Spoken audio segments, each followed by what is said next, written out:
Olá a todos, bem-vindos de volta. Aula número 11 de Geometria Plana. Hoje nós vamos tratar sobre ângulos na circunferência. Nós já estamos mais na metade do nosso curso. Nós tivemos aula sobre circunferência e círculo, aula 10. Hoje é aula 11, ângulos na circunferência. E basicamente nós vamos tratar do seguinte. Dada uma circunferência lambda, nós vamos ter que um segmento de centro O, definido como raio até A. Nós temos um outro segmento aqui do centro O até um ponto B. Essas duas semirretas aqui, ou esses dois segmentos, eles vão definir internamente um ângulo que ele é o ângulo central. Ele é um ângulo central aqui na circunferência. Além de definir esse ângulo central, essa abertura ela vai definir a medida de um arco de circunferência. Então não só os ângulos vão ser estudados, mas também os arcos vão ser tratados aqui também nessa aula. Geralmente a gente trata o arco como uma medida de comprimento, mas a gente pode também tratar como uma medida de arco. Então, esse arco L ele vai ser correspondente a essa abertura alfa que eu tenho aqui, né? E esse é um dos conceitos. Nós vamos ver um outro conceito também, que é o de ângulo inscrito na circunferência. Então, se nós temos esse ângulo central alfa, nós vamos ter também esse outro ângulo aqui, que ele pode ser definido como beta. E esse beta aqui ele vai ser um ângulo inscrito, definido pelo arco AB. Tá? Vai ser o ângulo inscrito definido pelo ângulo alfa, o ângulo central aqui. Ele vai ter uma propriedade muito interessante que nós vamos ver mais para frente, né? E nós vamos ver também o conceito de arco capaz. O arco capaz, ele é esse arco aqui. Ele é o, vamos dizer assim, que ele é o replementar do arco AB. Então eu vou ter esse arco AB por fora, não mais por dentro. Eu tenho esse arco AB aqui por dentro. O arco AB ele é definido dessa maneira. Só que eu tenho esse arco em verde aqui, que ele também é AB, mas ele pode ser definido como AVB, passando pelo ponto V ali. Esse aqui é o arco capaz. Esse é o arco capaz. Tudo bem? É outro conceito importante que nós vamos ver aqui. Nós vamos ver também ângulos excêntricos, internos e internos, e essa aula vai ser bastante interessante. Muitos exercícios são baseados nessa teoria. O conceito de circunferências congruentes é um conceito meio que óbvio que as duas circunferências elas vão ser congruentes se elas têm os raios iguais. Então, se o raio de uma é igual ao raio de outra, essas duas circunferências elas são congruentes. E nós temos também o conceito de arcos congruentes. Aqui nesse exemplo nós temos o arco AB, que ele é congruente ao arco CD. Por quê? Porque os ângulos internos aqui eles são congruentes entre si. Então, as medidas dos arcos também vão ser congruentes. O conceito de adição de arcos é um conceito primitivo. Nós temos que a soma desses dois arcos aqui, AC com o arco CB, vai resultar num arco total AB. Tudo bem? Nós temos também a desigualdade entre arcos. Nós temos que, visualmente, nós conseguimos identificar que esse arco AB ele é maior que esse arco CD, certo? E essa é uma característica importante também, a comparação entre dois arcos de circunferência. E eles vão ser diferentes porque os ângulos centrais são diferentes. Então nós temos o ângulo AOB maior que o ângulo COD, que é o que essa expressão aqui nos diz. Tudo bem? A definição de ângulo central, como eu disse no começo da apresentação, nós temos que o arco ele é definido por A e B, é definido pelo ângulo central AOB. Então nós temos esse arco AB, que é definido pelo ângulo AOB, aqui de dentro, certo? Esse aqui é o conceito de ângulo central.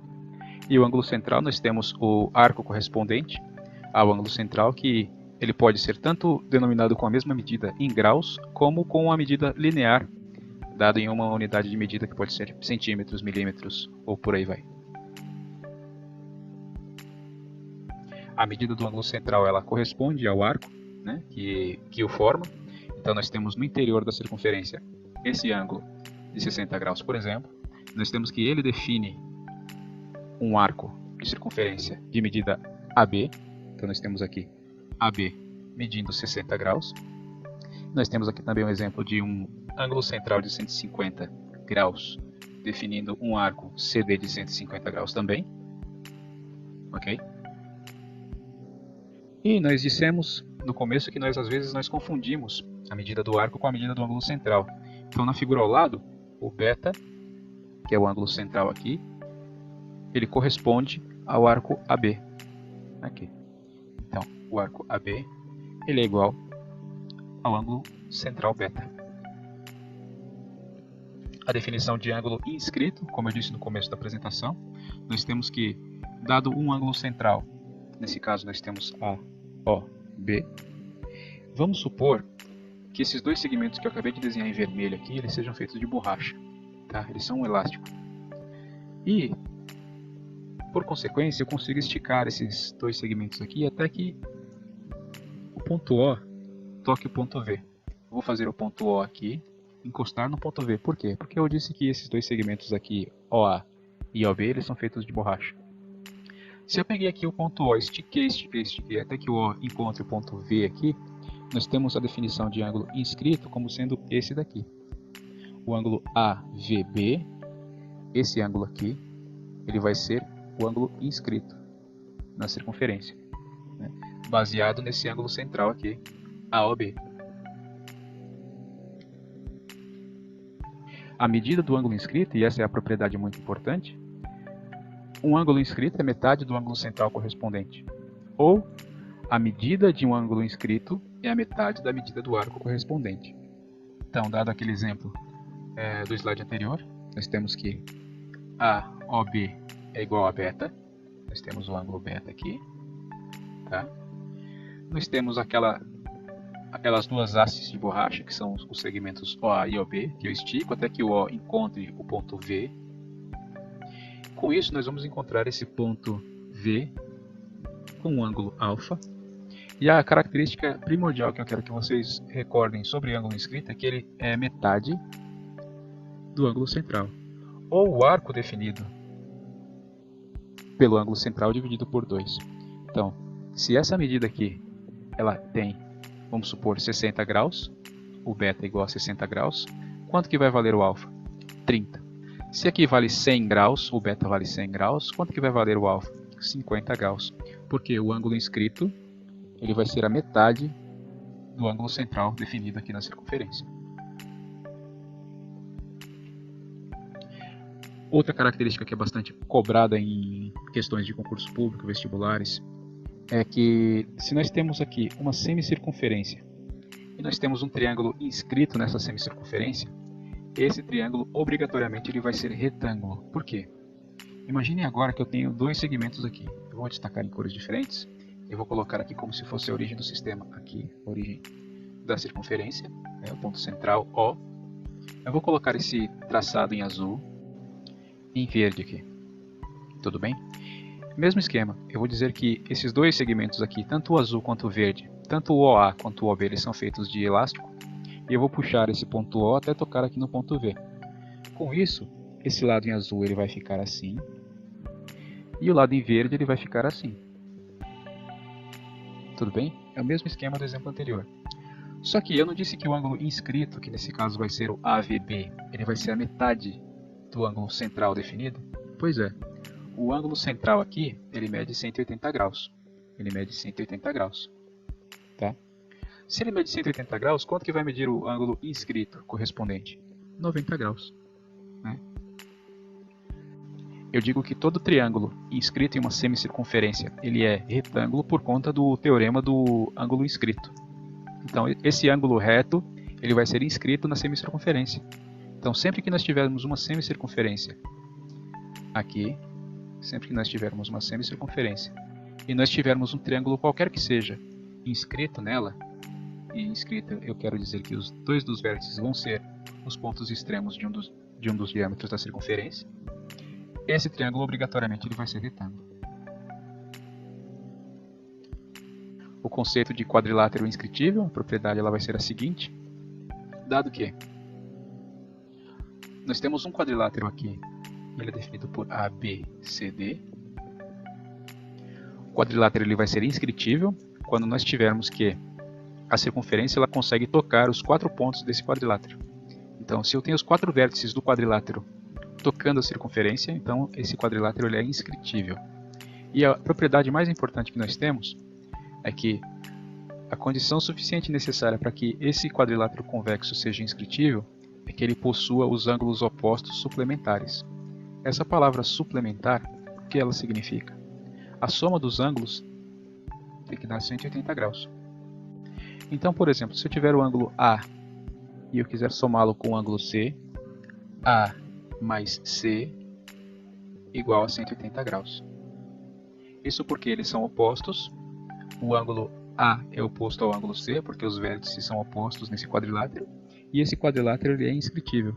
A soma desses dois ângulos aqui vai resultar em 180 graus. Se eu pegar a soma entre B e D, a soma B mais D vai resultar também em 180 graus. Isso vem da propriedade de ângulo inscrito também. Esse teorema ele é facilmente demonstrado através do teorema de ângulo inscrito na circunferência, mas lembre-se que ele vai ser inscritível se os ângulos opostos forem suplementares e vice-versa. O conceito de ângulo de segmento ou ângulo semi-inscrito. Imagine que eu consiga trasladar aquele ponto V até que ele encoste em A. Imagine que eu tenho aqui esse segmento VA, nós temos o segmento VB e nós temos esse ângulo aqui que ele é o ângulo inscrito. Ele é o ângulo inscrito relacionado com o ângulo beta e esse ângulo eu vou chamar de alfa. Esse ângulo alfa, ele é o ângulo inscrito aqui. Ele é o AVB. Se eu deslocar esse ponto V, e eu consigo fazer isso porque é uma propriedade do ângulo inscrito, que eu consiga trasladar esse ponto V até que ele toque no ponto A, né, até que ele coincida com o ponto A, isso eu vou ter que, essa reta tangente aqui, ela seria equivalente a esse braço aqui do ângulo inscrito, e esse ângulo aqui ele também vai medir alfa. Tá? Esse é o conceito de ângulo semi-inscrito. O ângulo semi-inscrito ele vale a mesma coisa que o ângulo inscrito, e nesse caso ele vale metade do ângulo central, definido ali. Imagine que esse ângulo aqui ele seja de 120 graus. Quanto vai valer esse ângulo aqui? Esse ângulo aqui ele vai valer 60, metade do ângulo central. E eu consigo trasladar esse ponto V até que ele toque em A. Né? Essa é uma forma de enxergar essa hipótese. E nós temos aqui que essa reta tangente aqui, juntamente com esse segmento AB, eles formam esse ângulo aqui que ele também vai ser alfa. Né? Ele corresponde ao valor do ângulo inscrito. Então esse é o teorema do ângulo de segmento ou ângulo semi-inscrito.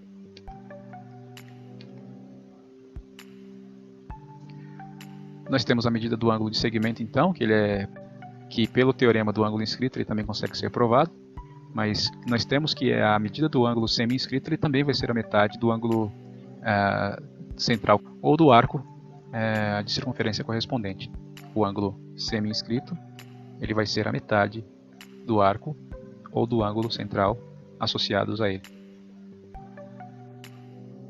E isso nos leva ao conceito de arco capaz. Lembre-se que eu falei que eu consigo trasladar o ponto V dentro do arco de circunferência. Então eu vou ter vários pontos V ali. E notem que eu consigo ter um ponto V aqui, um ponto V aqui, um ponto V aqui. E todos eles vão ter esse ângulo inscrito alfa. E esse alfa ele vai enxergar esse ângulo aqui. Todos esses alfas eles vão enxergar esse arco de circunferência ou esse ângulo aqui da mesma forma. Certo? Por isso que esse arco em vermelho aqui por fora, que ele compreende todas as posições que o ponto V consegue ter, esse arco ele é chamado de arco capaz. Ele é o arco capaz de enxergar esse arco de circunferência aqui de qualquer ponto do arco de circunferência oposto. Essa aqui é a propriedade do arco capaz. É esse arco de fora aqui, capaz de enxergar esse arco AB aqui de qualquer posição desse arco de circunferência. Agora o conceito de ângulo excêntrico. Nós temos ali os arcos definidos por AC, então nós temos um arco definido aqui por AC, e nós temos um arco definido por BD. Imagine que nós consigamos traçar segmentos aqui se cruzando. O C cruza e encontra D, o A cruza e encontra B, e nós temos ainda definidos aqui aqueles arcos inicialmente tratados. A medida desse ângulo aqui, ela vai ser a média entre os dois arcos que esses segmentos aqui definem. Isso significa que o valor do ângulo x, esse ângulo aqui que é chamado de ângulo excêntrico, ele vai ser a média entre os arcos A e o arco B. Ele vai ser a média entre o arco A e o arco B.